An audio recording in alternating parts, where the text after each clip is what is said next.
একজন এক্সামিন হয়েছে। আর একজন সাক্ষী যেটা দিলেন এটা হচ্ছে খুলনায় আন্দোলনকারী, উনি খুলনার ঘটনার বর্ণনা করেছেন।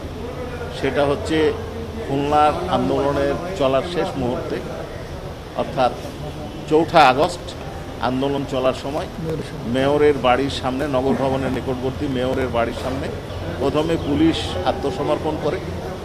আত্মসমর্পণ করার পর পুলিশ চলে যায়, কিন্তু ওনারা যখন চলে যাচ্ছিলেন বা দাঁড়িয়েছিলেন, হঠাৎ করে অতর্কিতে পুলিশ তাদের উপর আক্রমণ করে। এই ছেলেটার তার যে জখম, শটগান দিয়ে গুলি করলে তার পিঠে অসংখ্য গুলি আছে। সে অনুমান করছে যে সেই গুলির সংখ্যা 500-র বেশি হবে। ওই সময় সে চিকিৎসা পায় নাই। তার পেছনে যে বড় গুলিটা ছিল উইদাউট মানে কেবল অ্যানাস্থেসিয়া প্রয়োগ ছাড়াই, তাকে অজ্ঞান না করেই, অপারেশন থিয়েটারে না গিয়েই তার পিছন থেকে হাত দিয়ে এটা বের করা হয়েছিল এবং অন্যান্য কারণে তার চিকিৎসা ব্যাহত হয়েছে। পরবর্তীতে তাকে খুব যশোর সিএমএইচে চিকিৎসা দেওয়া হচ্ছিল। এখন তিনি বাংলাদেশ মেডিকেল বিশ্ববিদ্যালয়ে চিকিৎসাধীন আছেন। সেইখান থেকে চিকিৎসা নিয়ে সাক্ষী দিতে আসছেন। যে 3 জন সাক্ষী দিয়েছেন তার একজন হচ্ছেন জব্দ তালিকা, আপনাদেরকে বলেছি, এবং যে 2 জন সাক্ষী এখন বক্তব্য দিলেন তাদের এই ঘটনার জন্য যারা দায়ী, অর্থাৎ সাবেক প্রধানমন্ত্রী শেখ হাসিনা, সাবেক স্বরাষ্ট্রমন্ত্রী আসাদুজ্জামান খান কামাল, পুলিশের আইজিপি চৌধুরী আবদুল্লাহ আল মামুন, সাবেক সেতুমন্ত্রী ওবায়দুল কাদের, তারপরে তালুকদার আব্দুল খালেক, পুলিশ কমিশনার খুলনা, অর্থাৎ যারা এই ঘটনার জন্য দায়ী সকলের বিচার দাবি করেছেন, শাস্তি দাবি করেছেন। আর কিছু আপনাদের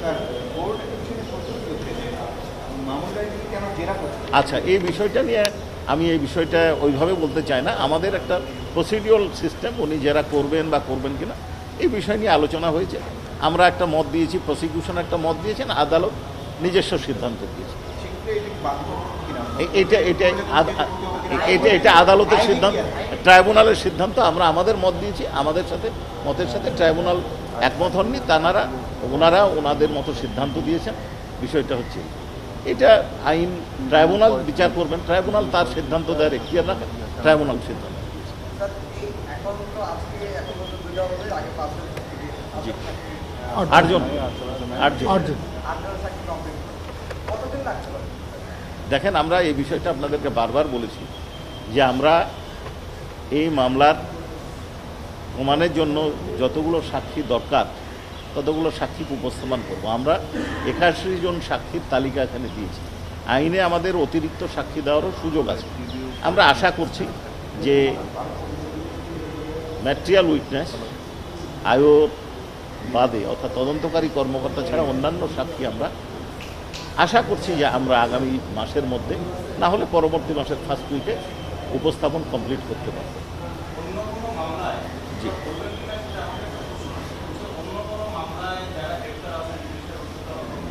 জি জি জি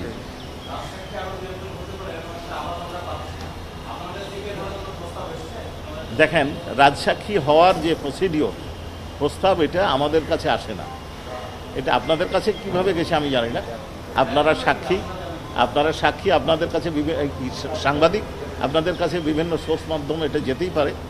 প্রসিডিওর সেটা হচ্ছে যে ওনারা সাক্ষ্য গ্রহণের যে কোনো পর্যায়ে, চার্জ হিয়ারিং অর্থাৎ চার্জ যেদিন অর্ডার দেবেন সেই দিন থেকে সাক্ষ্য গ্রহণের যে কোনো পর্যায়ে, অর্থাৎ বিচারের যে কোনো পর্যায়ে যে কোনো আসামি তার বিরুদ্ধে আনীত অভিযোগ স্বীকার করার পর আদালতের কাছে অ্যাপ্রুভার হওয়ার, ক্ষমা প্রার্থনা করে রাজসাক্ষী হওয়ার প্রার্থনা করতে পারেন। সিদ্ধান্ত দেওয়ার এখতিয়ার সম্পূর্ণ ট্রাইব্যুনালের। জি, এই দিনটা এখনো নির্ধারিত হয়নি। আমরা ওনার সাথে আলোচনা করে ঠিক করবো। আপনারা সেদিন জানতে পারবেন, কারণ এটা গোপনীয় বিষয় না, সাক্ষী উনি প্রকাশে দেবেন। জি জি জি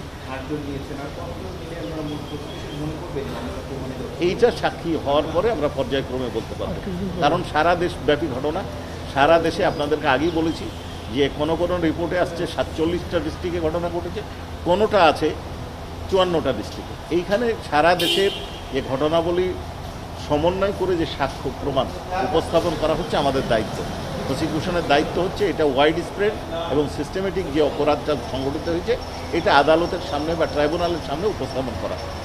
এইটা যেদিন আমরা মনে করবো যে হ্যাঁ আমাদের পক্ষ থেকে আমরা আমাদের দায়িত্ব পালন বা এর মর্মে যাবতীয় সাক্ষ্য উপস্থাপন করতে পেরেছি, সেই দিন এটা আমরা সাক্ষ্য গ্রহণ সমাপ্ত করব। এটা আন্দাজ আপনাদেরকে দিলাম। আমরা আশা করছি আগামী মাসের মধ্যে আমরা ম্যাটেরিয়াল উইটনেসগুলো তদন্তকারী কর্মকর্তা ছাড়া অন্যান্য সাক্ষী শেষ করতে পারবো। স্টেট ডিফেন্স 2 নম্বর ট্রাইব্যুনালের একজন স্টেট নিযুক্ত একজন আইনজীবী প্রশ্নটা তুলেছিলেন, চৌধুরী আব্দুল্লাহ মামুন হলেন আইজিপি, তার কমান্ডে সমস্ত পুলিশ বাহিনী। চৌধুরী আব্দুল্লাহ মামুন যদি কোনো কারণে এই ট্রাইব্যুনাল থেকে ক্ষমা পায় তাহলে পুলিশের অন্যান্য সদস্যকে কি এই একই আইনে বিচার করার সুযোগ আছে বা সাজা দেওয়ার সুযোগ আছে কিনা? জি, এইটা আপনি একটা গুরুত্বপূর্ণ প্রশ্ন করেছেন।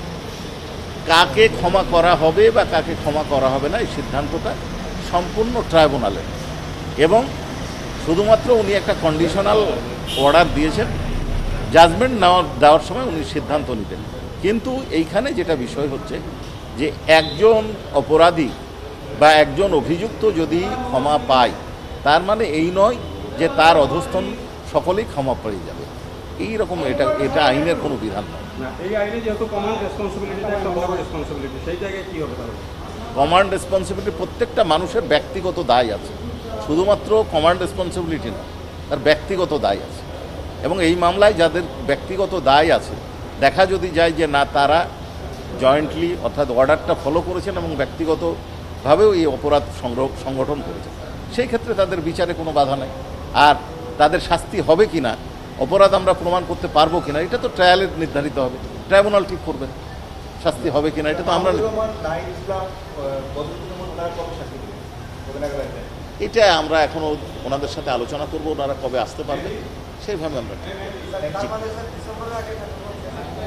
আমি বললাম তো আপনাকে যে আমরা আশা করছি ম্যাটেরিয়াল উইটনেস যেটা এই মাস বা আগামী মাসের মধ্যে আমরা এই মামলায় শেষ করতে পারবো আশা করছি। ম্যাটেরিয়াল উইটনেসগুলো আয়ও ছাড়া অথবা খুব বেশি হয়তো পরের মাসের ফার্স্ট উইকে যেতেও পারে। জি, আমরা উপস্থাপন করতে পারবো। এখন আরও অন্য জি, এটা তো আপনারা ব্যাখ্যা করার দায়িত্ব, বলার দায়িত্ব আপনাদের। হ্যাঁ, সেকেন্ড হাফে সাক্ষী, এই সাক্ষীটার জেরা বাকি আছে এবং আর একজন সাক্ষী।